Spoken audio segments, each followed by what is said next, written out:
शुरुआत करेंगे रायपुर की खबर के साथ।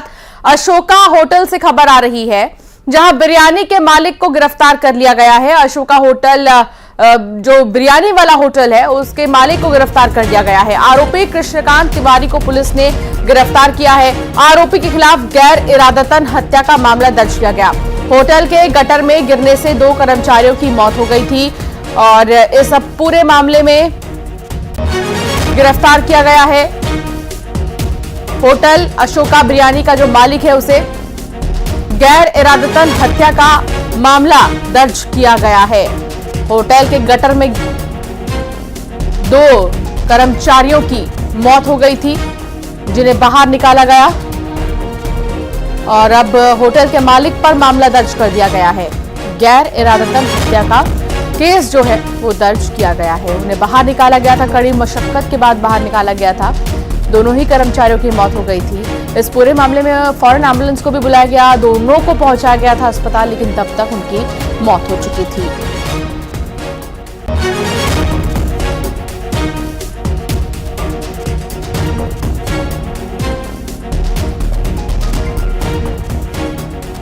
तनु वर्मा सहयोगी साथ जुड़ गई हैं। तनु, रायपुर के गटर हादसे में जो मालिक है होटल का, अब उसे गिरफ्तार कर लिया गया है। क्या जानकारी मिल रही है, कैसे ये कर्मचारी गटर में गिरे थे और अब आगे किस तरीके से पूरा प्रोसेस जो है किया जाएगा आगे? जी बिल्कुल, देखिए पूरा मामला जो है वो 3-4 दिन पहले का है, जब गटर साफ करने 2 कर्मचारियों को जो है भेजा गया था, जहां जहरीली गैस के रिसाव के कारण दोनों की मौत की बातें पहले जो है वो सामने आ रही थी। हालांकि इस पूरे मामले में अशोका बिरयानी प्रबंधन की बड़ी लापरवाही जो है वो सामने आई थी। दोनों कर्मचारी जो है इलेक्ट्रिशियन का वहां पर काम करते थे, लेकिन उसके बाद भी जबरदस्ती उनको गटर की सफाई के लिए जो है भेजा गया था।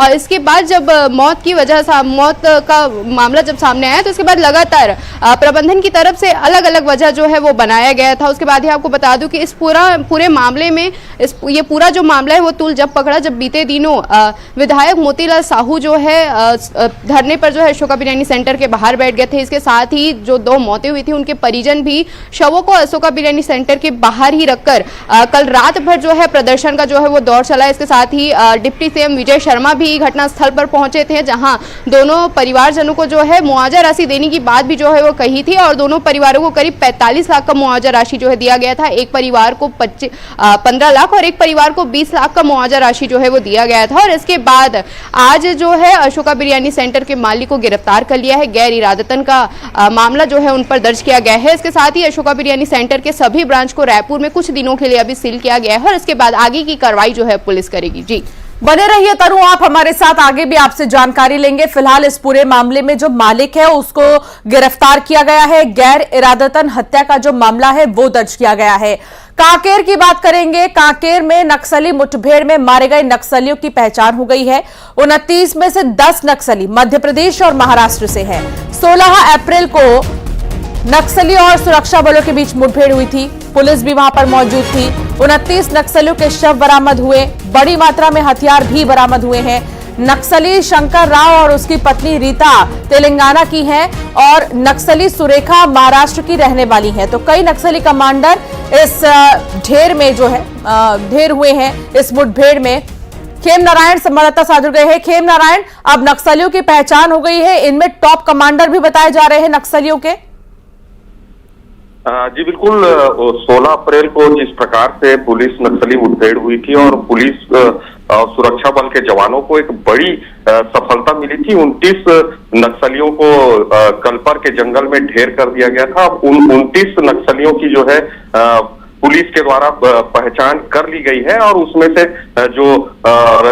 जो शंकर राव है और शंकर राव की पत्नी रीता, ये दोनों की पहचान कर ली गई है और ये जो है तेलंगाना राज्य के रहने वाले हैं और वहीं जो सुरेखा है वो महाराष्ट्र राज्य की गढ़चिरौली जिले की रहने वाली है। इस प्रकार से ये 3 बड़े कमांडर और उसके बाद जो पीएलजे सदस्य हैं इनकी सबकी शिनाख्ती जो है कर ली गई है और आगे की जो कार्रवाई है वो पुलिस जारी रखेगी और जो क्षेत्र है वहां पर सर्चिंग अभियान भी जारी रहेगा। जी बहुत शुक्रिया खेम नारायण जानकारी साझा करने के लिए। तो बड़ी मात्रा में हथियार भी मिले थे और काफी आधुनिक हथियार यहां से मिले थे। नक्सली सुरेखा महाराष्ट्र की रहने वाली बताई जा रही है और शंकर राव तेलंगाना के रहने वाले, उनकी पत्नी भी जो है इस नक्सली मुठभेड़ में ढेर हुई है। निवाड़ी में बस आग का गोला बन गई। पृथ्वीपुर में खड़ी बस आग का गोला बन गई। अभी भी कारण अज्ञात बताए जा रहे हैं। फायर ब्रिगेड ने मौके पर पहुंचकर काबू पाया है। पृथ्वीपुर में खड़ी बस में अचानक से आग लग गई। ये तस्वीर आप देख रहे हैं, निवाड़ी की दिखा रहे हैं आपको। फायर ब्रिगेड की गाड़ियों ने मौके पर पहुंचकर आग पर काबू पाया।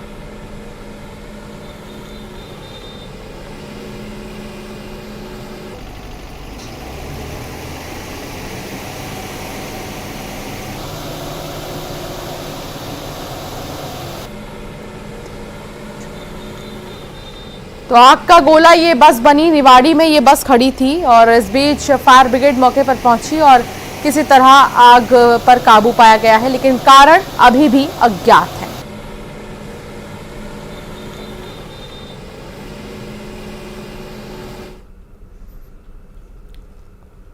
राजस्थान के झालावाड़ से खबर, जहां कार और ट्रक में भिड़ंत हो गई और हादसे में कार सवार 9 बारातियों की मौत हो गई है। मध्य प्रदेश से शादी समारोह में लौट रहे थे ये बाराती। पचौला इलाके में यह हादसा हुआ है और सभी मृतकों के शवों को अकलेरा भेजा गया है, सीएचसी अस्पताल भेजा गया है।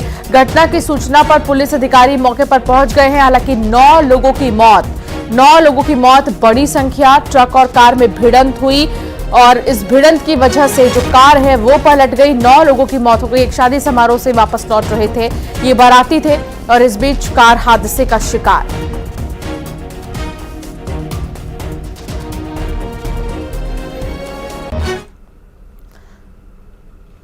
बलरामपुर में जंगल में भीषण आग लग गई और कई एकड़ जंगल में आग फैल गई। भयंकर रूप ले सकती है आग, कहा जा रहा है। वन्य जीवों का नुकसान हो सकता है। पंसारा के जंगल में आग लगी है और अभी तक पूरी तरीके से काबू नहीं पाया गया। ये देर रात की तस्वीर आपको दिखा रहे हैं और अभी भी आग धधक रही है। कहीं पर तो आग बुझी भी नहीं है और कहीं पर कोशिश लगातार जारी है।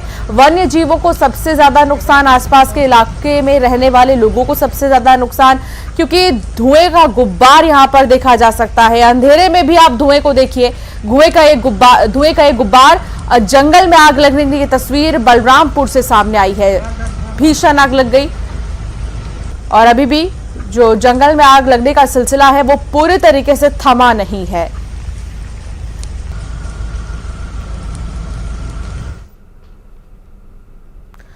अंबिकापुर के रघुनाथपुर प्राथमिक स्वास्थ्य केंद्र में मरीज के परिजनों ने जोरदार हंगामा कर दिया। परिजनों ने आरोप लगाया कि मरीज का इलाज चौकीदार कर रहा था। हंगामे का वीडियो सोशल मीडिया पर वायरल हो रहा है। पीएचसी तो पैसा आप लेती हैं, लाया गया था। एक बुजुर्ग की तबीयत जब बिगड़ी, परिजनों का आरोप है कि अस्पताल में डॉक्टर और नर्स नहीं थे और चौकीदार ने ही मरीज को इंजेक्शन लगाया। उसके बाद हंगामे को भी आप सुनिए। अपना वेतन क्यों उनको देती है? जिसका फोन गया मैं बताई तो वो तुरंत। अरे मैडम आप देखिए, बढ़िया से बात कीजिए, ठीक है ना? नहीं, आप लोग भी बढ़िया से बात, हम बढ़िया से, वो कैसे इंजेक्शन लगा रहे हैं? आप लोग भी बढ़िया से बात करिए। हम कौन सा शब्द का प्रयोग किए हैं आपके साथ? आप लोग ऐसा पूछ रहे हैं, आप पैसा लेती हैं कि कौन पैसा? हाँ तो आप नहीं तो हमारा पैसा आपको मिलता है, ठीक है ना? हमारा पैसा आपको मिलता है हर चीज में। मैं आ गई ना, तुरंत तो मैं ट्रीटमेंट शुरू कर ही दूंगी आके। तो आ गई तो आपका वो इंजेक्शन कैसे लगाए? वो इंजेक्शन कैसे लगाए? हम ही लोग लगाते हैं।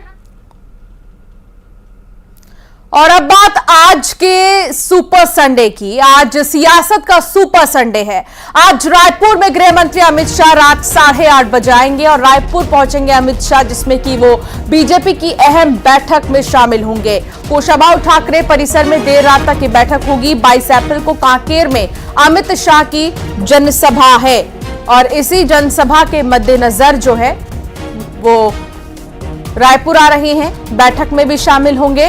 बैक टू बैक कई नेताओं का जो छत्तीसगढ़ का दौरा है उसके बारे में विस्तृत जानकारी आप तक साझा करेंगे। सबसे पहले अमित शाह को लेकर गृह मंत्री अमित शाह पहुंचेंगे रायपुर आज रात 8:30 बजे। कांकेर में 22 अप्रैल को यानी कि कल जनसभा होगी अमित शाह की, उसमें शामिल होंगे।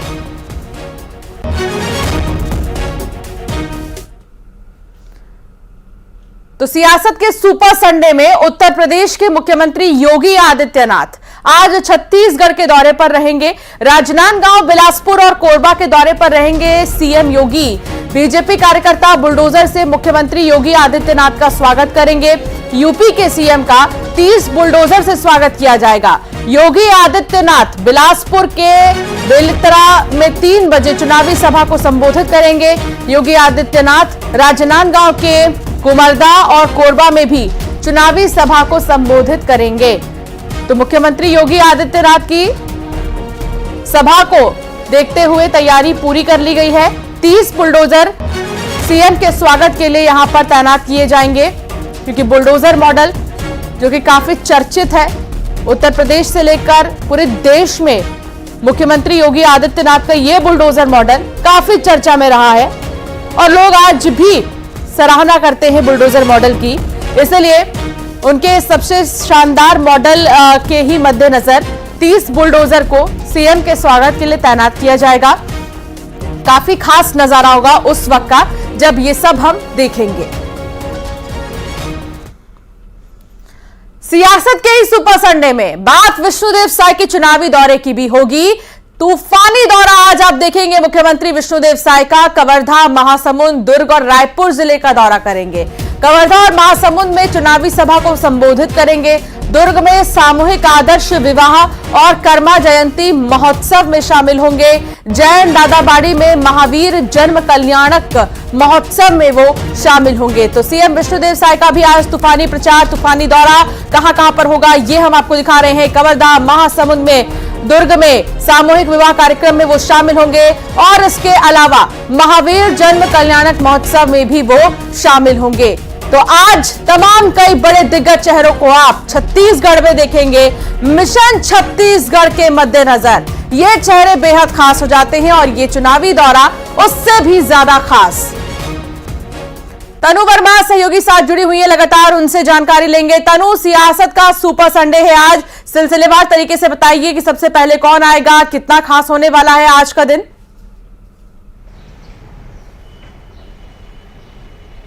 जी बिल्कुल, देखिए छत्तीसगढ़ में चुनावी पारा जो है वो चरम पर है और 19 अप्रैल को बस्तर लोकसभा सीट में पहले चरण के मतदान के बाद अब बची 10 सीटों पर 26 अप्रैल और 7 मई को मतदान होना है। ऐसे में भाजपा और कांग्रेस दोनों ही पार्टी के का प्रचार अभियान जो है वो जोरों पर है और इसी कड़ी में आज योगी आदित्यनाथ भी जो है वो छत्तीसगढ़ दौरे पर हैं। करीब 12 बजे योगी आदित्यनाथ राजधानी रायपुर के एयरपोर्ट पहुंचेंगे और इसके बाद योगी आदित्यनाथ जो है कोरबा, राजनांदगांव और बिलासपुर लोकसभा सीट पर चुनावी सभा को संबोधित करेंगे। इसके साथ ही योगी आदित्यनाथ के लिए स्वागत की भी खास तैयारियां जो है वो की गई है। बुलडोजर और हाइड्रा से आज उनका जो है स्वागत किया जाना है। बुलडोजर के माध्यम से पुष्प वर्षा जो है योगी आदित्यनाथ के स्वागत में की जाएगी। इसके साथ ही गजमाला से, हाइड्रा से गजमाला के साथ अभिनंदन जो है उनका किया जाएगा। इसके बाद वहीं कांग्रेस पार्टी को मजबूत करने के लिए आज प्रियंका गांधी भी छत्तीसगढ़ आ रही है। प्रियंका गांधी बालोद के हथौद में और डोगरगांव के मोहड़ गांव में चुनावी सभा को जो है वो संबोधित करेंगे। इसके साथ ही केंद्रीय गृह मंत्री अमित शाह भी आज रात 8:30 बजे राजधानी रायपुर पहुंचेंगे और भाजपा कार्यालय में वो बैठक लेंगे और इस बैठक में बची 10 सीटों पर जीत के दावे को जो है अंतिम रूप जो है वो दिया जाएगा। इसके बाद कल केंद्रीय गृह मंत्री अमित शाह कांकेर में जनसभा को संबोधित करेंगे। इसके बाद 23 अप्रैल को प्रधानमंत्री नरेंद्र मोदी का भी जो है वो छत्तीसगढ़ दौरा है और प्रधानमंत्री नरेंद्र मोदी भी 2 दिनों तक 3 लोकसभा सीटों में चुनाव प्रचार करेंगे। तो लगातार अगले 4 दिनों तक छत्तीसगढ़ में दिग्गजों का जो दौरा है वो प्रस्तावित है और दोनों ही पार्टियों का मुख्य उद्देश्य छत्तीसगढ़ में अपने अपने कैंडिडेट के पक्ष में प्रचार करना है, ताकि जो उनका जीत का दावा है इस प्रचार प्रसार के माध्यम से जो है वो पूरा हो सके। जी बहुत शुक्रिया तनु, जानकारी साझा करने के लिए। तो बैक टू बैक कई दौरे होंगे और आने वाले 3 से 4 दिन बेहद ही महत्वपूर्ण होंगे, क्योंकि गृह मंत्री से जो है शुरुआत होगी रैलियों की, जनसभाओं की। आप देखेंगे आज जब वो 8:30 बजे पहुंचेंगे रायपुर, उसके बाद मुख्यमंत्री योगी आदित्यनाथ उत्तर प्रदेश के पहुंचेंगे छत्तीसगढ़ में, जिसके बाद आप देखेंगे प्रियंका गांधी भी मौजूद रहेंगी छत्तीसगढ़ में ही। विष्णुदेव साय तो करेंगे ही रैलियां, लेकिन प्रधानमंत्री भी 23 अप्रैल को छत्तीसगढ़ आएंगे।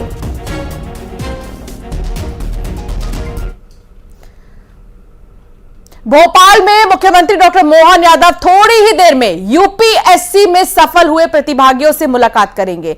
यूपीएससी में सफल हुए मध्य प्रदेश के प्रतिभागी सीएम हाउस पहुंच रहे हैं और वहां पर मुख्यमंत्री जो है मुलाकात करेंगे यूपीएससी में सफल हुए कैंडिडेट से, माफ कीजिएगा बच्चों से। जितने भी जो प्रतिभागी हैं वो पहुंच चुके हैं सीएम हाउस।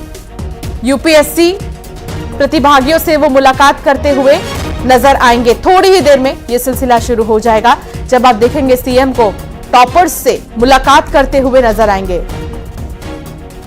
तो जो टॉपर्स हैं यूपीएससी के वो यहां पर मौजूद है सीएम हाउस में ही।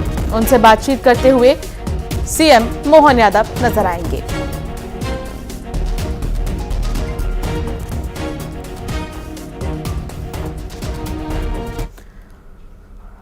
और अब बात धार की, जिस पर पूरे देश की नजर टिकी हुई है। भोजशाला का 31वें दिन भी सर्वे जारी है। एएसआई की टीम भोजशाला में मौजूद है। हिंदू मुस्लिम पक्षकार भी सर्वे में मौजूद है। बीते दिन स्केचिंग, मैपिंग और साथ ही भोजशाला के अलग अलग हिस्सों की जो नपाई है वो की गई थी। और आज देखना होगा कि क्या किया जाएगा एएसआई की टीम की तरफ से, किस पार्ट में जो है जांच होगी। फिलहाल 31वां दिन है आज और आज भी जांच चल रही है। 29 अप्रैल तक का भी समय दिया गया है एएसआई की टीम को कि वो अपनी रिपोर्ट सौंप सकते हैं। उससे पहले लगातार सर्वे का सिलसिला।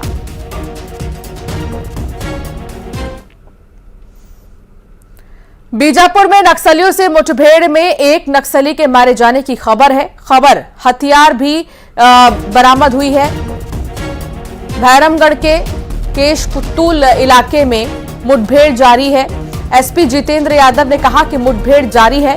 जवानों के बाहर आने के बाद ही विस्तृत जानकारी दी जाएगी।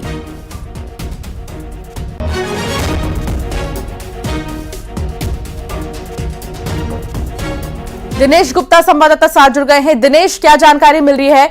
बीजापुर वही इलाका जहां चुनाव के दिन नक्सलियों ने आईईडी प्लांट किया था और एक जवान घायल हो गए थे, जिनका हाल विजय शर्मा ने जाकर जाना अस्पताल में। अब उसी बीजापुर में एक नक्सली के ढेर होने की खबर। जी हाँ अंशिका, मैं बता दूं कि जो आज सुबह से ही 5:30 बजे की पुलिस नक्सली मुठभेड़ हुई है, जिसमें एक नक्सलियों को पुलिस ने मार गिराने का दावा किया है। साथ ही हथियार भी बरामद हुए हैं। चुनाव के बाद जैसा एक अवसर की तलाश थी, ऐसा रणनीति तैयार करके सुरक्षा बलों के जवान ने सर्चिंग पर ही जो मुठभेड़ हुई उस पर इस घटना को, इस मतलब सफलता को अंजाम दिया है। और ये वही बीजापुर है जहां मतलब आईडी प्लांट किया गया था, जिससे एक जवान घायल हुआ था, जिसका इलाज रायपुर में चल रहा था। और बीजापुर में शांतिपूर्ण मतदान होने के बाद ये पुलिस को एक बड़ी सफलता मिली। ये मामला केशकुतुल का है और केशकुतुल बैरंगगढ़ थाना के अंतर्गत केसामुंडी के जंगलों में division supply team commander Kawasi Pandru और 15 से 20 माओवादियों की जो आने की सूचना थी, वहां पर ऐसा बताया गया कि यही इस एरिया में लोग घूम रहे हैं। तो रणनीति तय करके यह चारों दिशाओं से घेर के इन पर ताबड़तोड़ फायरिंग की गई पुलिस के द्वारा, और इसमें एक नक्सलियों को मार गिराने का दावा किया जा रहा है। जी बहुत शुक्रिया दिनेश जानकारी साझा करने के लिए।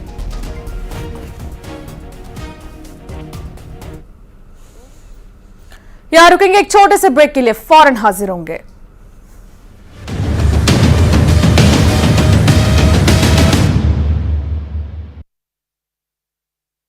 अरे कहां है? मुरैना में बाइक चोरी करने वाली गैंग का खुलासा। पुलिस ने गैंग के 2 शातिर चोरों को किया गिरफ्तार। सिवनी में ट्रक ने बाइक को मारी टक्कर, बाइक सवार आरक्षक की मौत, चुनावी ड्यूटी से लौट रहा था। मुरैना में बीएससी, बीकॉम, बीए की परीक्षा में खुलेआम नकल करने के वीडियो हो रहे वायरल। रायसेन में दबंगों का परिवार पर हमला, बुजुर्ग माता पिता सहित बेटे और बेटी से मारपीट। धार में नर्मदा नदी में 2 बच्चों की डूबने से मौत, नदी में नहाने के दौरान हादसा। मुरैना में कांग्रेस प्रत्याशी के भाई पर जनसंपर्क के दौरान फायरिंग, सत्यपाल सिंह सिकरवार के भाई नरेंद्र सिंह सिकरवार पर चली गोली। उज्जैन के थाना नानखेड़ा क्षेत्र में प्रोफेसर के घर चोरों ने बोला धावा, घर से लाखों के जेवर और नकदी ले उड़े चोर। इंदौर से 3 तलाक का मामला आया सामने, पीड़िता ने ससुराल पक्ष पर मारपीट के लगाए आरोप। पुलिस ने पति, सास और जेठ के खिलाफ मामला किया दर्ज। रीवा में संजय गांधी अस्पताल की बड़ी लापरवाही, इलाज के लिए पहुंचे मरीज को डॉक्टरों ने कराया इंतजार। ग्वालियर में शादी में दूल्हे की शक्ल देख दुल्हन ने शादी से किया इनकार, वर पक्ष ने फिल्टर लगाई फोटो दिखाकर तय की थी शादी। धार में बेकाबू यात्री बस पलटी, हादसे में एक यात्री की मौत, 25 घायल। खंडवा में टायर फटने से अनियंत्रित हुई यात्री बस, सामने से आ रही कार को मारी टक्कर। ग्वालियर में पुरानी रंजिश में युवक से मारपीट, शादी समारोह के दौरान विवाद होने पर युवक को पीटा। सिंगरौली में महुआ फूल बीनने गई महिला खाई में गिरी, हादसे में मौत।